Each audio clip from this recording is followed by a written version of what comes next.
all companies offering work in the digital platform workspace in Kenya to conduct self-assessment of their operations to ensure they operate within the Kenyan law.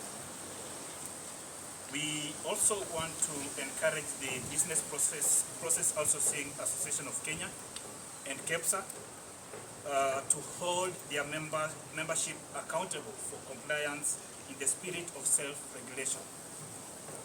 3, we call upon the EPZ authority to conduct and publish a comprehensive compliance audit of all foreign companies in the digital platform workspace in Kenya. We also want to call upon the Parliamentary Committee on Labour to commence investigation on the conduct of foreign companies operating the digital platform workspace in Kenya for unethical discriminatory practices, including claims of union busting behaviors. We also encourage this committee to ensure formalization of the gig economy in Kenya. Our 5th demand, we call upon KOTU to continue to stand in solidarity with all and any workers within the Republic of Kenya and offer support, solidarity, and advice to these workers. Lastly, we want to demand for greater transparency and accountability from online task platforms operating in Kenya. We believe transparency and accountability is very key, and for these companies, they need to ensure that they do so. Thank you, members of the press, and at this point, we welcome questions. Fine.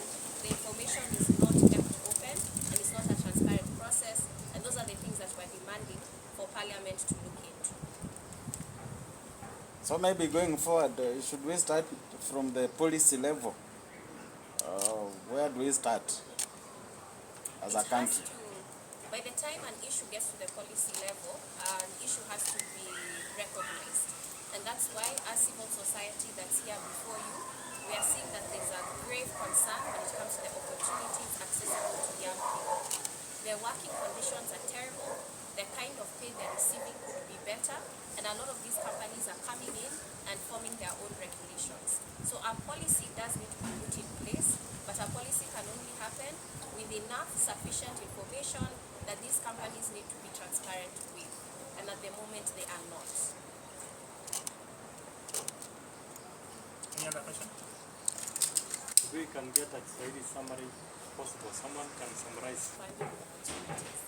Number 4, significant, unreasonable, and unconscionable disparity in salaries, wages, and benefits between digital platform workers in Kenya and their counterparts in the rest of the world.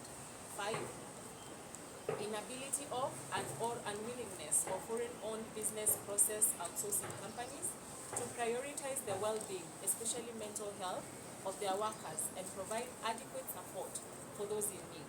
6, increasing impunity and violation of the laws of Kenya, including violation of lawful court orders by foreign companies under the watch of the EPZ authority.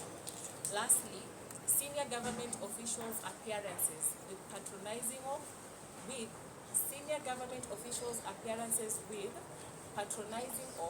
and seemingly subtle endorsement of and solidarity with foreign companies that are in violation of workers' rights and lawful court orders.